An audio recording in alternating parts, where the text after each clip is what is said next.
Seu irmão, Cristiana, aí, glória a Deus. Não, e sua filha que esqueci. Heloísa, né? Heloísa, professora, glória a Deus. Glória a Deus. Jane, Gustavo, ficou só de Gustavo ontem. Você fez fala do lado. Foi bênção discipular ontem, o culto dos remanescentes, graças a Deus.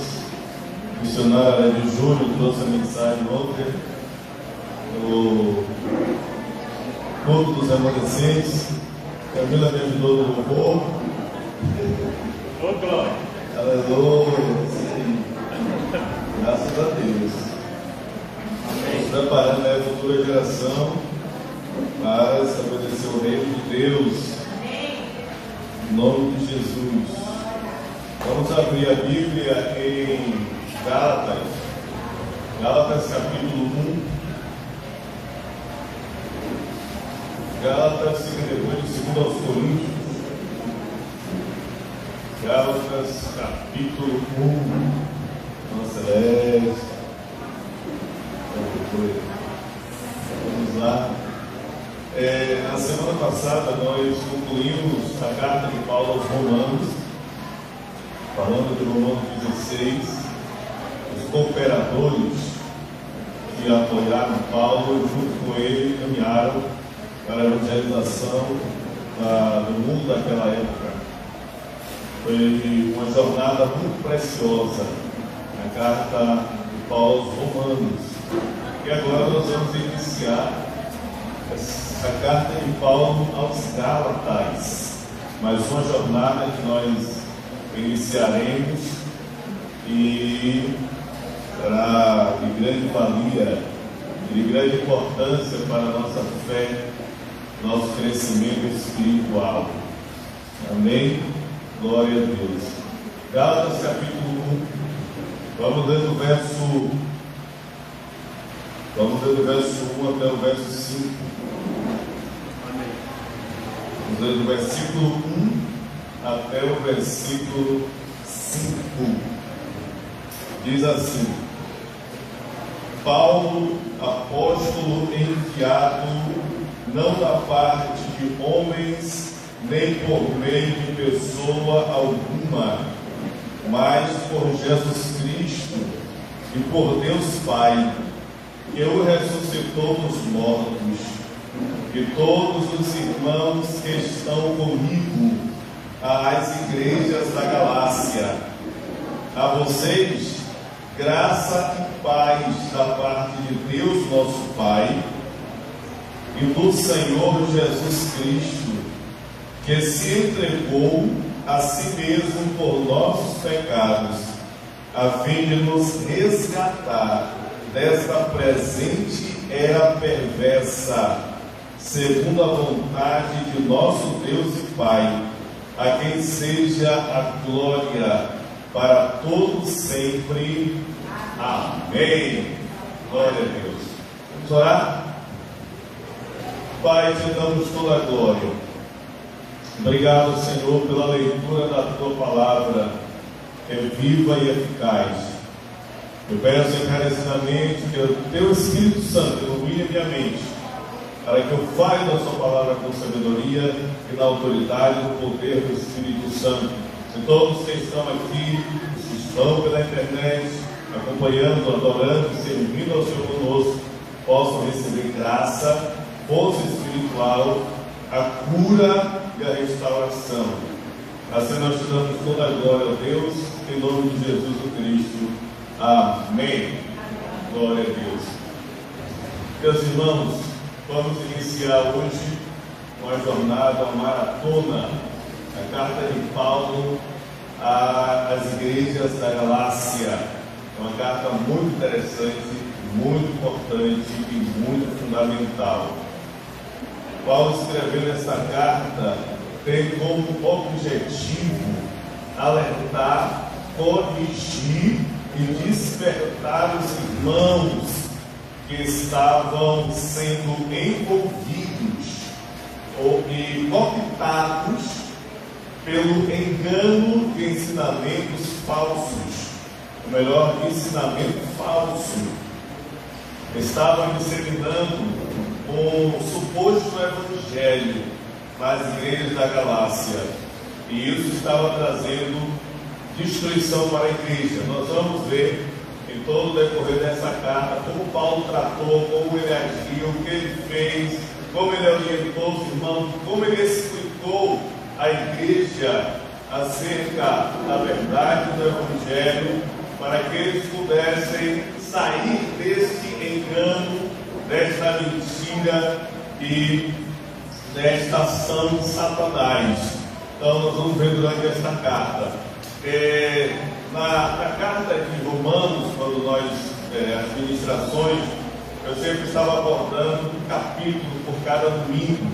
Essa carta, ela não vai ser dessa forma. Estaremos abordando porções de cada capítulo, talvez, dependendo da situação, do andamento da passagem, abordaremos o capítulo todo, ok?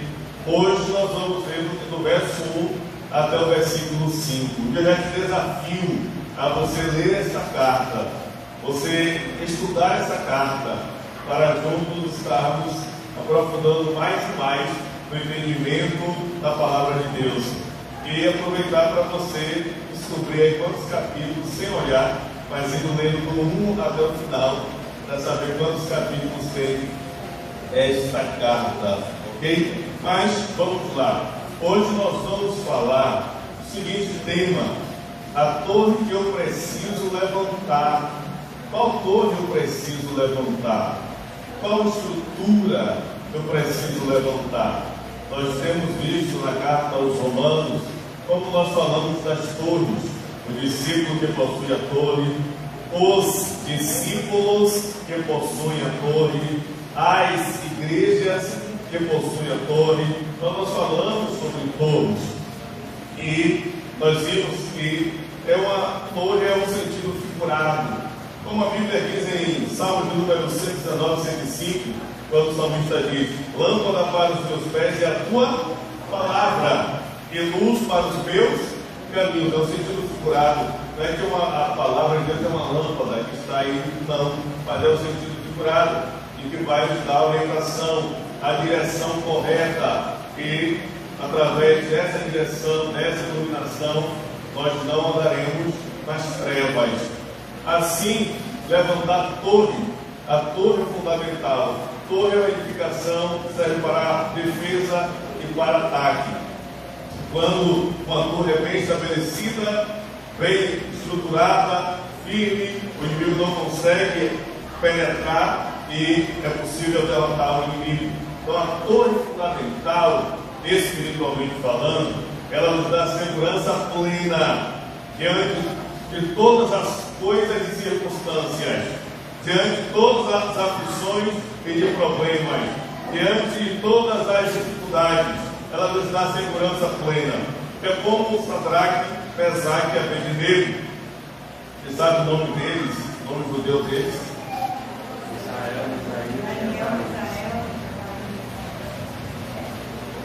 Isael, Azarias e Ananias. Sadraque, Mesaque e Abednego.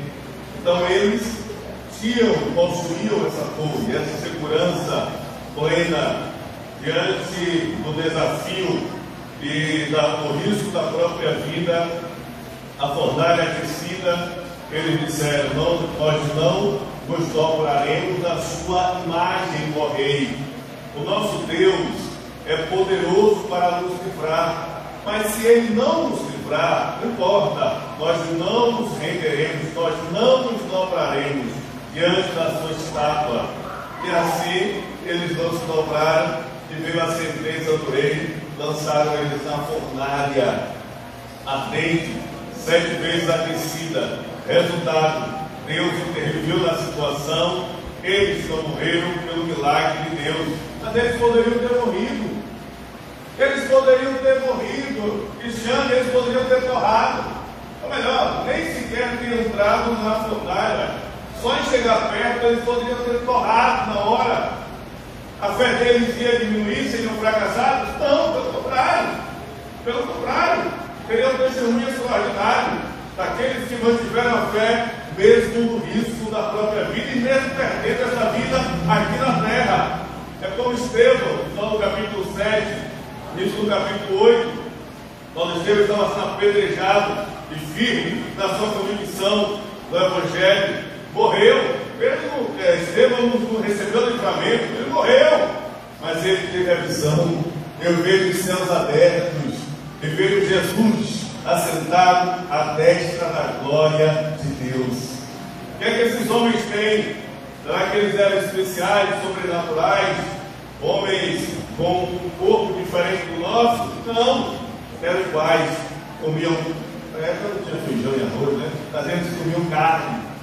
Eles eram igual a todos nós. Mas o que é que eles tinham de diferente? Eles possuíam a torre. Eles levantaram a torre absoluta, essa torre firme e segura, que lhe dá a garantia diante de todas as circunstâncias e adversidades. Ok? Por isso, o que seria essa torre? 3 coisas importantes para a nossa introdução. Se você quiser anotar, é muito importante para você meditar depois. 3 coisas importantes. O que é esse fundamento? O que é essa torre? O que é essa base segura?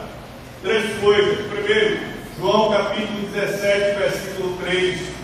É o teu conhecimento, o teu entendimento que existe só um Deus. Essa é a salvação plena. É o que Jesus declarou. A salvação é essa: que conheçam a Ti como o único Deus verdadeiro, que é Jesus Cristo que enviaste. É dessa compreensão que foi estabelecida lá no Éden, no princípio, quando Deus criou o homem. Ele estabeleceu essa compreensão, esse entendimento, esta segurança, o único Deus, que o homem conseguia enxergar, o único Deus. Mas isso foi perdido e a confusão tomou conta da mentalidade humana, que eles não conseguem mais entender que há um único Deus. Por isso, essa é a torre absoluta, é a compreensão clara. Há um só Deus, único Deus e verdadeiro Deus, não há outro. Segundo, existe só um mediador entre Deus e os homens. 1 Timóteo capítulo 2, versículo 5. E só há um mediador entre Deus e os homens, Jesus Cristo, homem. Somente Jesus, somente Ele é capaz e tem a condição de conectar o homem a Deus, de unir o homem a Deus, de reconciliar o homem com Deus. Jesus é a única resposta. Jesus é a única solução. Jesus é o único caminho. Só Ele e mais ninguém. Tem esse entendimento, tem essa convicção. É o terreno seguro, é o terreno firme, é o terreno forte. Terceiro, tem a obra do Espírito Santo na sua vida. Essa segurança da ação do Espírito Santo. Porque quando o ser humano obedeceu a Deus, ele pecou contra Deus, o Espírito Santo saiu do ser humano e aí ele entrou no estado de morte. Ter vida é ter o Espírito Santo. Sem o Espírito Santo não há vida.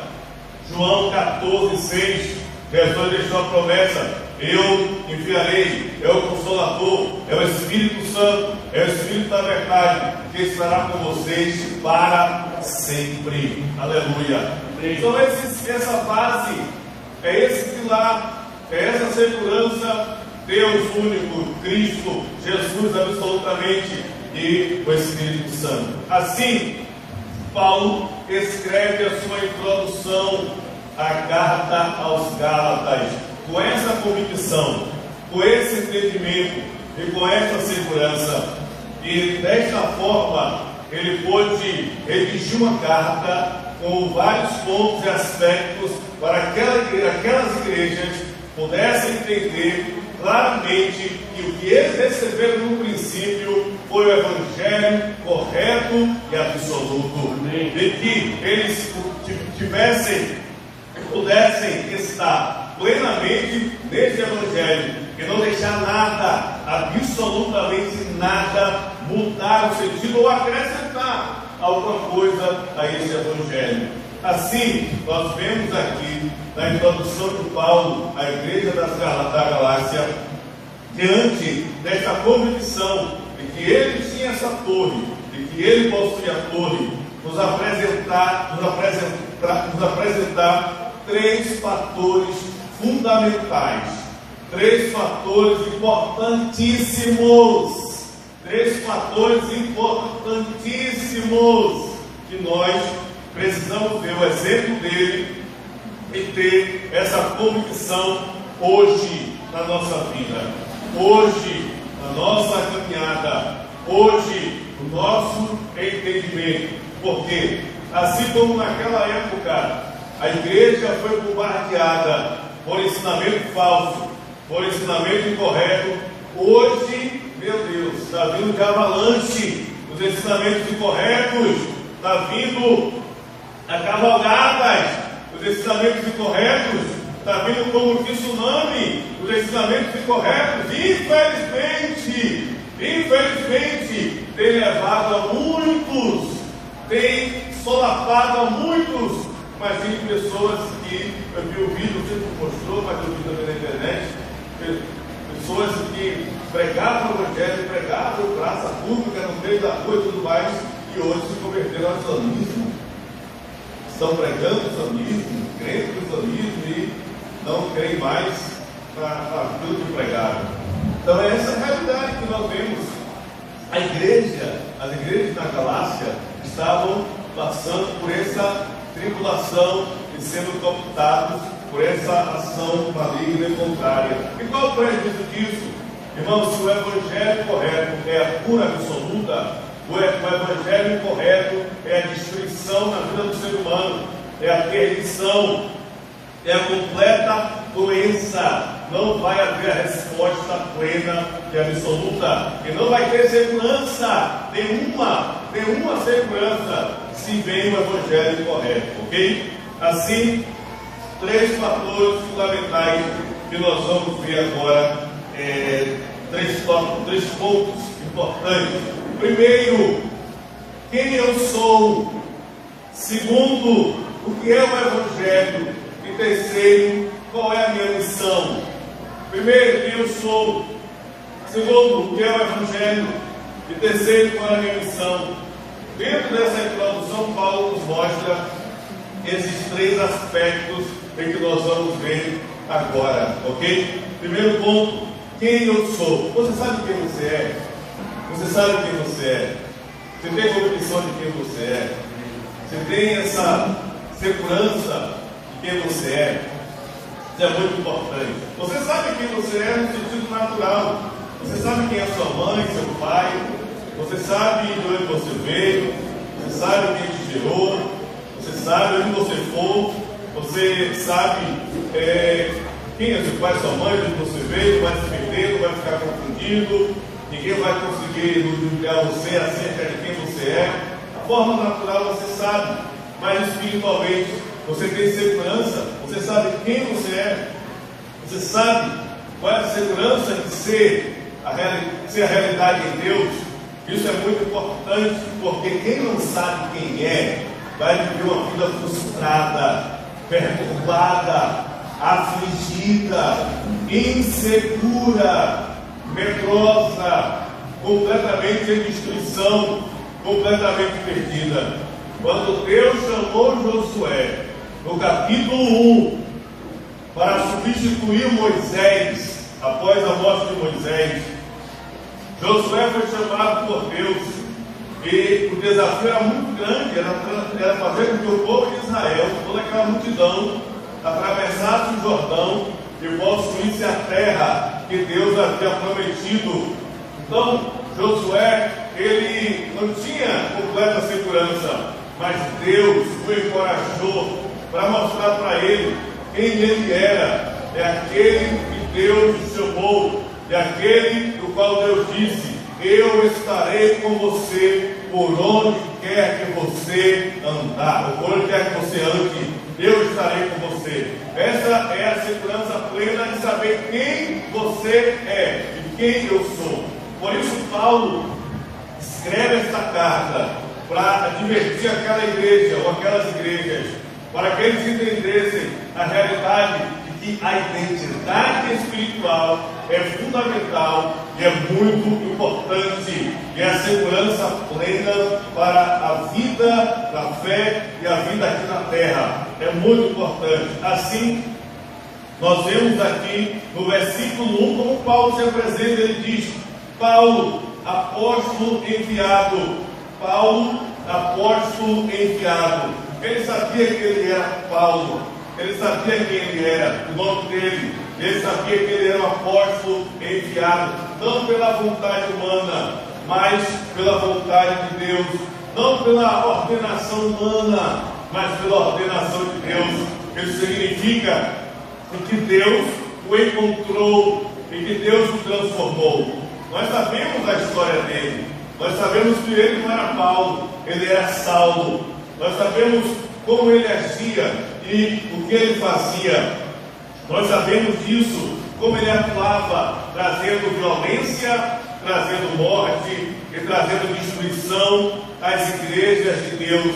Ele era terrível e era sanguinário, mas Deus o encontrou e o transformou, fazendo dele ser Paulo, um homem cheio do Espírito Santo, um homem cheio de Deus, um homem transformado, a identidade mudada, com a identidade transformada, com a identidade regenerada.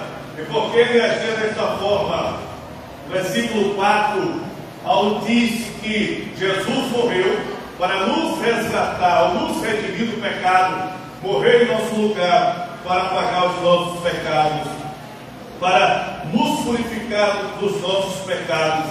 E essa era a condição que ele vivia, na condição do pecado, quando ele estava perseguindo a igreja. Era Saulo, o perseguidor, fazia grandes atrocidades. E por que isso? Porque ele estava no pecado, preso nas trevas, preso em Satanás, preso na destruição, preso no engano. E aqueles que estão no pecado, eles estão manipulados, são manipulados por Satanás, são orientados por Satanás, influenciados por Satanás, cooptados por Satanás e agem na direção de Satanás, porque estão na prisão do pecado. E o diabo engana as pessoas para que elas vivam nesta realidade. No versículo 13 do capítulo 1, Paulo dá o seu testemunho, o início do seu testemunho, de como ele agia e como ele vivia. Diz assim: vocês ouviram qual foi o meu procedimento no judaísmo, como perseguia com violência a igreja de Deus, procurando destruí-la, destruir a igreja de Deus. Esse era Saulo, que agia desta forma. O objetivo dele era destruir a igreja completamente, arruinar, matar, fazer todo tipo de destruição, aniquilar a igreja. Por que isso? Porque ele estava com a identidade completamente corrompida, não sabia quem ele era de fato. Na verdade, ele pensava apenas na condição humana e estava na cegueira espiritual. Em Atos capítulo 9, verso 1 a 2, ele mostra a sua caminhada, no qual ele foi ao Sinédrio e pediu cartas, autorização para as igrejas, para a região de Damasco, para pegar os cristãos que estavam lá e levá-los presos para Jerusalém e serem julgados e serem condenados. Essa era a realidade que ele vivia, essa era a condição que ele vivia. Esse é o estado do pecado, é a identidade corrompida e a identidade em destruição, aprisionada por Satanás.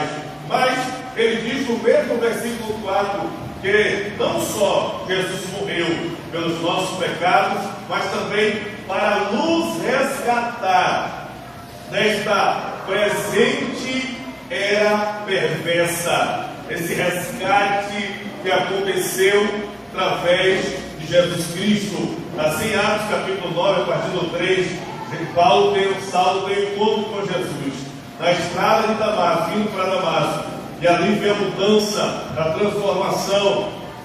transformação plena na vida dele. Ele é resgatado das trevas, resgatado da condição perversa, resgatado da condição má. Ele é liberto, é transformado ali ele recebe a cura espiritual e a sua identidade de filho de Satanás é transformada para filho de Deus.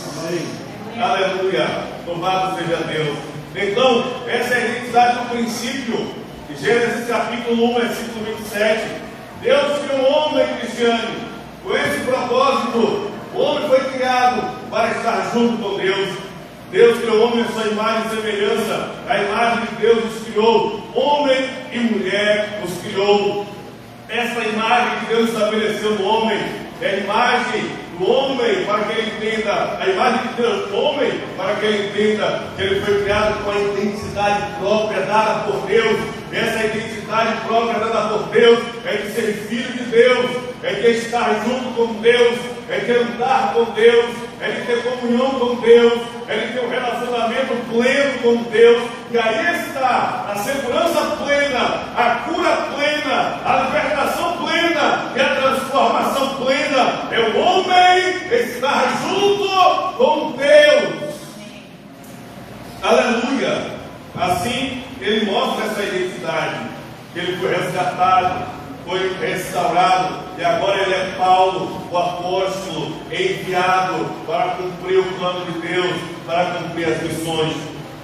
Assim, irmãos, quando Deus deu a minha identidade, eu sei de fato que Deus está junto comigo. Não tem ensinamento falso ou qualquer doutrina contrária que possa me corromper ou me tirar da direção, porque eu sei quem eu sou. Você sabe quem você é, quem é seu pai e sua mãe. Se alguém te obrigar a fazer uma lavagem cerebral, fazer uma manipulação para tentar mudar isso, não vai conseguir, porque você sabe claramente quem você é. Assim, você precisa saber claramente quem você é em Deus. Aleluia. Você precisa ter esse entendimento, essa segurança, para você ter a convicção do Evangelho e a segurança plena nesse mundo de trevas. O que é que nós vemos hoje? Como os problemas mentais e emocionais têm afligido a humanidade, como os problemas da alma têm tomado conta, levando as pessoas a vários problemas, a várias tribulações, as pressões e as adversidades que as pessoas não conseguem mais suportar e acabam fazendo besteira, fazendo outras coisas contrárias. Por que isso? Porque a identidade está corrompida. Quando tem a compreensão da identidade, quando tem a compreensão da segurança dessa resposta de quem eu sou, aí vem meu irmão, minha irmã, claramente a segurança é estabelecida e não há o que temer. É como no Salmo 23, verso 4, quando o salmista disse: ainda que eu ande pelo vale de sombra de morte, eu não temerei, porque o Senhor está comigo. A sua vara e seu cajado me consolam. Aleluia. Por isso Paulo apresenta a igreja quem ele é, quem eu sou. Essa é a diferença extraordinária. Segunda coisa, o que é o Evangelho? Quem não sabe o que é o Evangelho acaba sendo comprado, acaba caindo em ciladas, quando não se conhece, quando não se sabe o Evangelho claramente, quando não se conhece o Evangelho plenamente, acaba sendo enganado por Satanás. Quando eu entendo o Evangelho, eu tenho que agarrá-lo, abraçá-lo com toda a minha força, com toda a minha vida, com tudo que eu sou, pois o Evangelho é a resposta plena. Assim, o Evangelho nos apresenta três coisas importantes. O Evangelho é a ação plena do Deus triuno, a Trindade Santa, esta ação plena. E aqui Paulo nos mostra essa ação plena do Deus triuno, porque o Evangelho, a palavra Evangelho significa boas novas, boas notícias, boas notícias.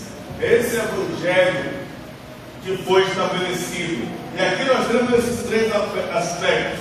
Primeiro, esse Evangelho foi enviado por Deus, é o Deus Pai, que enviou o Evangelho.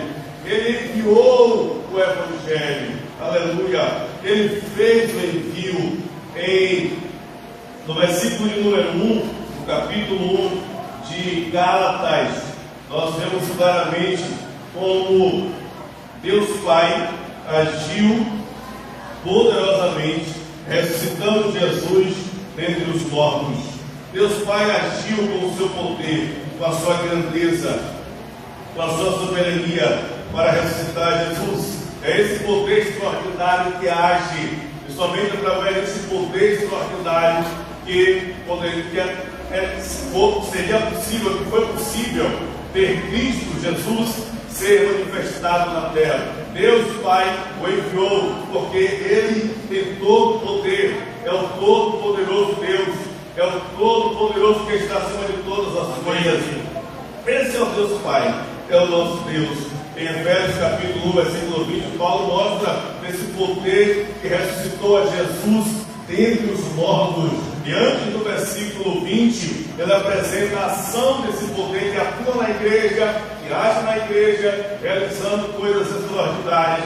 Esse poder manifestou-se agindo, ressuscitando Jesus dentre os mortos. No Salmo 91, verso 1, está escrito: aquele que habita nos esconderijos do Altíssimo e descansa à sombra do Todo-Poderoso. Em algumas versões, à sombra do Onipotente. Aleluia! Então é esse Deus que é todo-poderoso. Por isso somente Deus poderia enviar o Evangelho, porque Ele é todo-poderoso. E não só isso, mas também Ele é o Deus criador, criou todas as coisas. Em Gênesis capítulo 1, versículo 1 está escrito: criou Deus os céus e a terra. E no versículo 3 diz: e Deus disse: haja luz, e houve luz. É o poder da criação.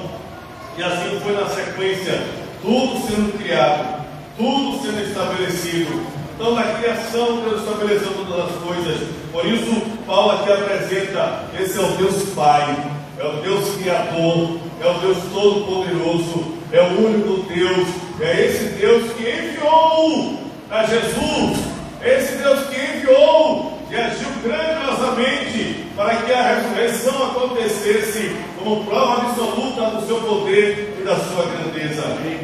Assim começa o Evangelho. Segundo aspecto é o Deus Filho. Esse Deus Filho, Ele veio. Se foi enviado, Ele veio. Nós lemos aqui em Gálatas capítulo 1, no versículo 4, que diz que se entregou a si mesmo por nossos pecados. Ele se entregou a si mesmo. Ninguém o forçou, ninguém o obrigou, ninguém o impulsionou. Ele mesmo entregou a sua própria vida.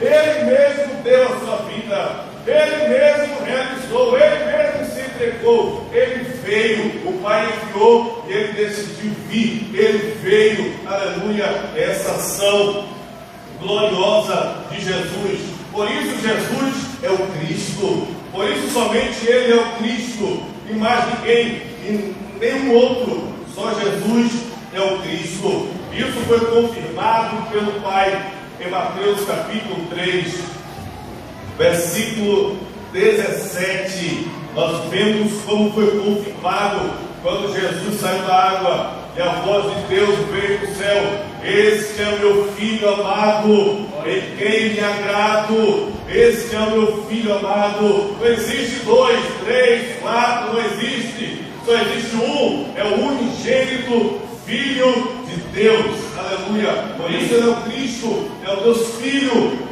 que veio e agiu todas as coisas. E 2 aspectos Ele realizou, é o que Paulo apresenta. Primeiro, Ele se entregou a si mesmo. Ninguém o forçou, ninguém poderia tomar a vida dele. Ninguém tomou a minha vida, mas eu a entrego por vocês. Ele se entregou, Ele se doou. Essa é a obra do sacrifício. Sacrificou-se para quê? Para que fosse pago o preço do pecado, o preço que estava sobre nós, o preço que nos condenava, o preço que nos escravizava, o preço que nos oprimia, o preço que nos tornava enfermos, o preço que nos tornava oprimidos e escravos de Satanás. Ele pagou esse preço. Entregou-se a si mesmo por nós. Segundo aspecto, Ele ressuscitou dentre os mortos. Aleluia. Ressuscitou como prova de que Ele é o Cristo de Deus, como prova de que Ele é a resposta plena de Deus. Na ressurreição foi confirmada a vitória plena de que tudo foi cumprido, tudo foi realizado, e essa é a segurança absoluta da sua ressurreição. Tudo foi estabelecido, por isso que Ele é o Cristo. E aí está nossa segurança plena, nossa segurança que Deus estabeleceu em seu Filho. Deus enviou, o Filho veio, e terceiro, o Espírito Santo operou, o Espírito Santo agiu, o Espírito Santo atuou. Aleluia! Se não fosse pela obra do Espírito Santo, nada seria feito, nada seria realizado. Por isso que é o Deus triuno, é o Deus trino. E é o que Paulo apresenta aqui na sua introdução à carta aos Gálatas, em Isaías capítulo 61, verso 1 e 2, está escrito: o Espírito do Senhor está sobre mim, porque Ele me ungiu. E em Lucas capítulo 4, versículo 16 ao versículo 21, se cumpre essa palavra, se cumpre essa promessa. O Espírito que está sobre mim, Ele me ungiu, pregar boas novas, trazer vista aos cegos, liberdade aos presos, e proclamar o ano da graça do nosso Deus. Aleluia! Essa é a obra do Espírito Santo, que agiu grandiosamente para que tudo fosse cumprido e para que tudo fosse realizado, para que tudo fosse estabelecido. Por isso, através do poder do Espírito Santo, Deus agiu, ressuscitou a Cristo. Pelo poder do Espírito Santo houve o resgate pleno. E é o que ele diz no versículo 4: a fim de nos resgatar desta presente era perversa, segundo a vontade do nosso Deus e Pai. Resgatarmos desta presente era perversa. Esse mundo é perverso, esse mundo é mau, esse mundo é terrível. É uma era perversa porque está dominada por Satanás, porque está dominada pelas trevas, porque está dominada pelo poder maligno e satânico. É o sistema. E aí nós vemos como as trevas agem, como as trevas atuam. A José estava aqui falando da realidade das situações que têm acontecido, a questão da deturpação, a questão da corrupção do gênero humano, mudando a questão da condição do ser humano, do gênero homem e mulher, fazendo essa confusão plena e tantas outras coisas que têm acontecido. Essa é a presente era má, mas está escrito: Ele veio para nos resgatar. Essa presente era má, resgatar. É o que Paulo apresenta, porque nós vamos ver depois nos outros cultos, outros domingos, que estavam se apoiando em um ensinamento falso, e mostrando que esse ensinamento falso é que trouxe a resposta, é que trouxe a mudança, a transformação, a cura, a libertação, e os arrancou das trevas e do mundo de trevas, o ensinamento falso. Aí Paulo apresenta que não, só existe uma resposta, só existe um caminho, só existe um meio que resgata o ser humano nesta era perversa,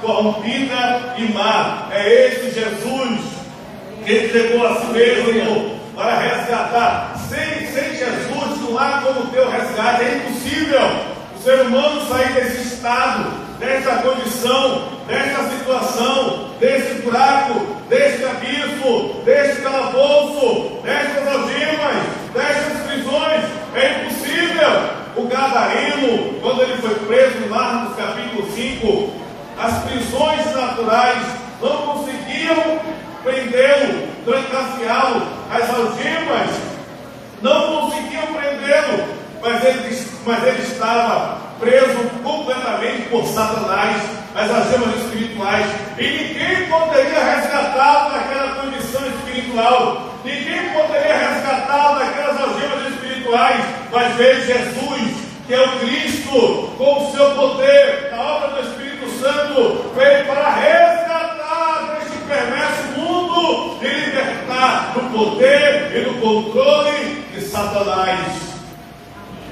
Então, quando Jesus pisou em Gadara, os demônios vieram e prostraram-se e tiveram que se dobrar. Jesus expulsou, sai dele! E o homem foi liberto, foi livre completamente, foi resgatado pelo poder de Jesus Cristo.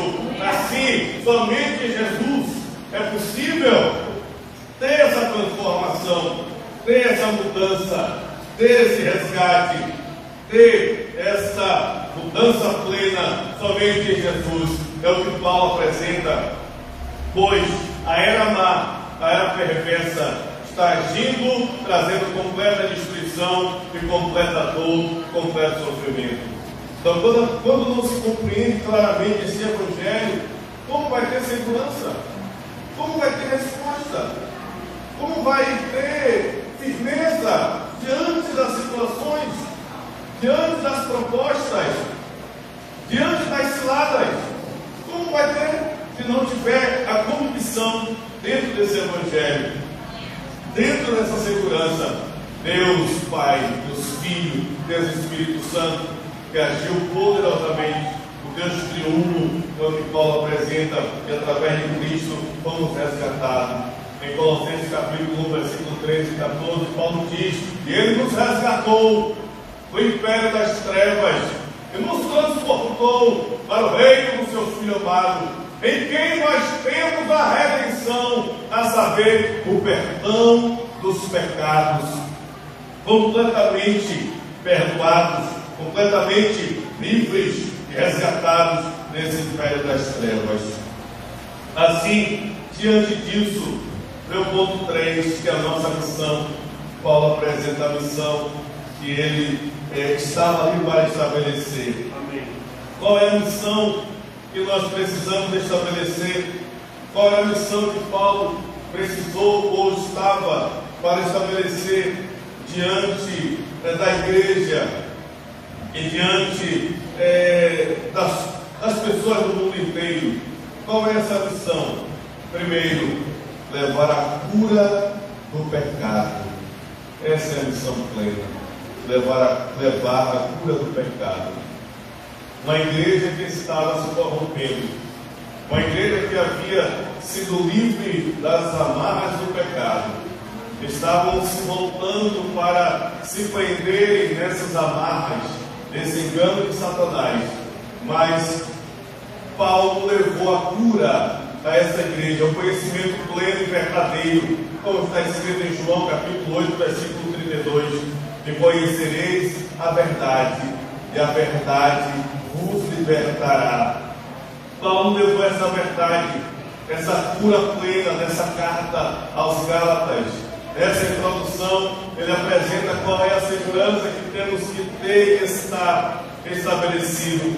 Ele apresenta claramente isso, para que essa igreja que recebeu, que teve a infiltração dessa erva daninha, desse ensinamento, desse câncer, dessa malignidade, essa igreja pudesse ser curada pela palavra correta, pelo evangelho correto.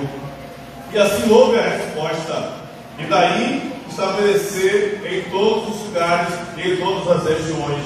Então, nossa missão é levar a cura verdadeira. Mas para isso, eu preciso desfrutar dessa cura. Eu preciso ter essa cura na minha vida. É o que Paulo apresenta. Eu sou Paulo, apóstolo de Cristo, apóstolo enviado para levar cura. Porque eu era Saulo, agora eu sou Paulo. Eu estava preso no pecado, na doença mortal, na doença terrível, mas agora eu sou livre, eu sou liberto, eu sou curado, porque eu encontrei Jesus, o Cristo, Filho de Deus. Eu fui resgatado do domínio das trevas, pelo poder de Satanás, para viver uma vida plena, segura, com a convicção de que agora Deus está junto comigo.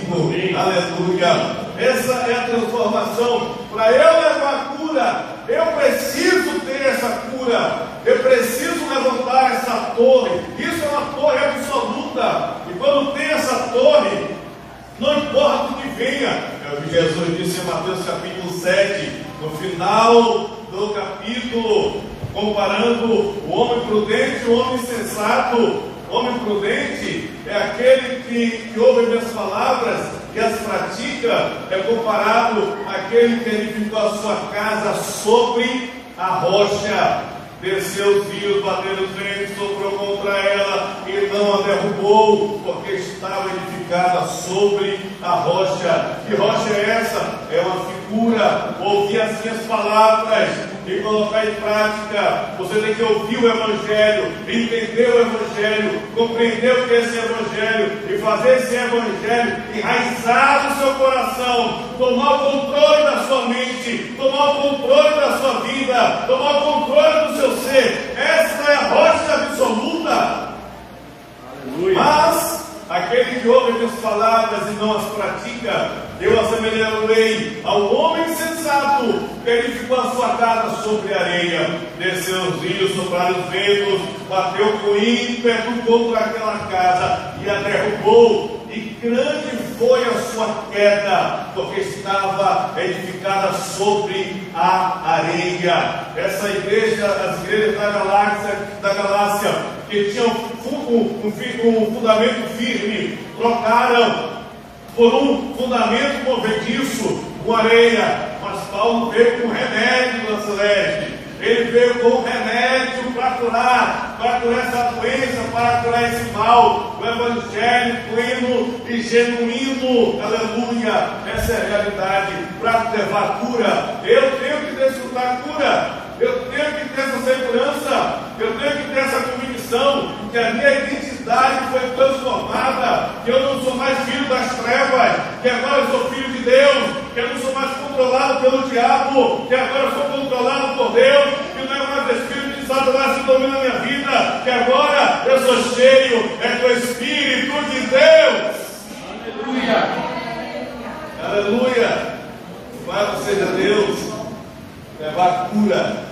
Amém? Segunda coisa, a minha missão é levar a cura e resgatar as pessoas das trevas, resgatar os que estão nas trevas. Jesus, Ele morreu e entregou-se a si mesmo em nosso lugar por conta do pecado e também para nos resgatar desse domínio das trevas, dessa era perversa, dessa era má.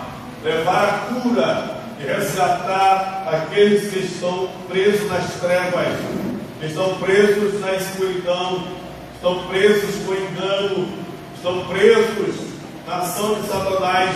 Em Efésios capítulo 2, versículo 2, Paulo diz: nos quais vocês costumavam viver, seguindo a presente era deste mundo, andando segundo o príncipe da potestade do ar, o espírito que atua nos que vivem na desobediência. Esse é o império das trevas, sistema do mundo que está cooptado e dominado por Satanás, está completamente escravizado pelas trevas. Por isso, é resgatar esses que estão nas trevas, como através do Evangelho, através do ensinamento correto, através dessa condição e da palavra correta e plena. Quem é Deus? Quem é o Evangelho? É Cristo, a obra do Espírito Santo. Essa é a resposta para resgatar aqueles que estão nas trevas. E terceiro, qual é a nossa missão? Dar toda a glória a Deus. Aleluia. Dar toda a glória a Deus, irmã de Deus. Toda a glória a Deus. Aleluia. É o que Paulo diz no final do versículo 5. A quem seja a glória para todo o sempre. Amém. Louvado seja Deus. Toda a glória a Deus. Aqui é a minha devoção, é o meu culto, é a minha entrega, é o meu reconhecimento de que tudo é de Deus, que tudo que Ele faz é Deus, que tudo é o Senhor que realiza. Toda a glória seja dada a Deus nas maiores alturas.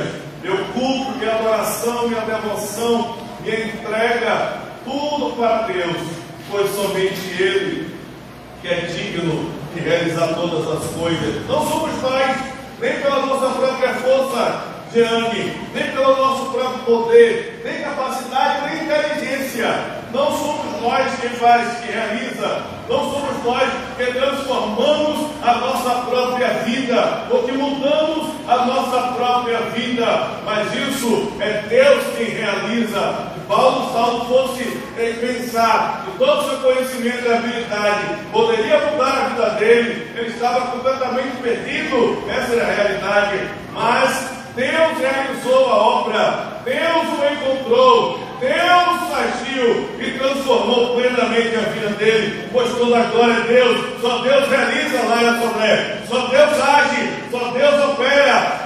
Toda a glória para o Senhor, para sempre e nas maiores alturas. Por isso que é Deus que age na sua vida, é Deus que atua na sua vida, no seu coração, é Deus que age através do Evangelho, da obra do Espírito Santo, para que você possa desfrutar da graça de Deus, da cura, da transformação, da identidade e do poder de Deus, para ser uma testemunha que levanta a torre para resplandecer e ofuscar todas as trevas, não só no Brasil, mas em todas as nações. Amém. Essa é a nossa missão. Por isso está escrito em Mateus 28, versículos 18 a 20: Ide, fazer discípulos de todas as nações. E em Atos 1:8, vocês vão receber poder ao descer sobre vós o Espírito Santo, para serem minhas testemunhas em Jerusalém, Judéia, Samaria e até os confins da terra. Essa é a realidade do Evangelho. Por isso eu preciso levantar essa torre correta, torre absoluta.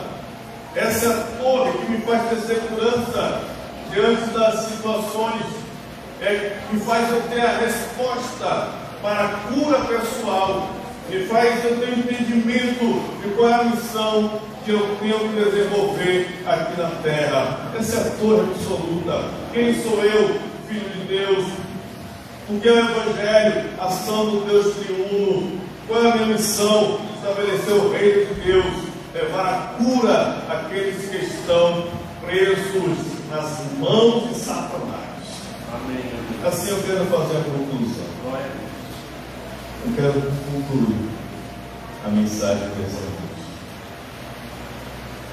3 aspectos para a nossa conclusão, irmão Glória ao Senhor. 3 aspectos. Diante disso, o que é que eu preciso fazer diante desse entendimento, desse conhecimento? O que é que eu preciso fazer? O que é que eu preciso realizar? Primeiro, eu preciso personalizar o Evangelho. Personalizar o Evangelho. O que é personalizar? Eu falei até na mensagem do ano passado, de Romanos, capítulo 16, onde Paulo diz: o meu Evangelho, segundo o meu Evangelho. Por que Paulo disse o meu Evangelho? Porque o Evangelho e ele já era uma coisa só, já estava entranhado nele. Essa é a personalização. Quando o Evangelho e você tornam-se uma só coisa, uma só situação. Você está tão entranhado, tão envolvido no Evangelho, que tudo já sai automático. É como falar inglês. Você fala inglês, você fala inglês, you speak English. Não fala inglês, não personalizou o inglês ainda. Quando você personaliza o inglês, fica tudo fácil. Não há dificuldade. Nós vamos orar de tudo, missionária, irmã Camila também. Eu estou ainda bem. Estou avançando. Mas essa é a realidade. Quando você fala inglês fluente, você personalizou esse idioma. Ele flui de você, você precisa pensar, você precisa, puxa, será que essa é a palavra? Será que eu uso essa? Será que é isso? Não, simplesmente sabe. O português está personalizado em você. Você não fica pensando, puxa, que palavra eu vou usar agora? Você fica falando, não, simplesmente está falando. Eu estou falando. Não fica pensando no que você vai ter que falar. Você personalizou o português. Você precisa personalizar o Evangelho. Amém. O Evangelho tem que ser uma água, um rio que flui em você. 24 horas.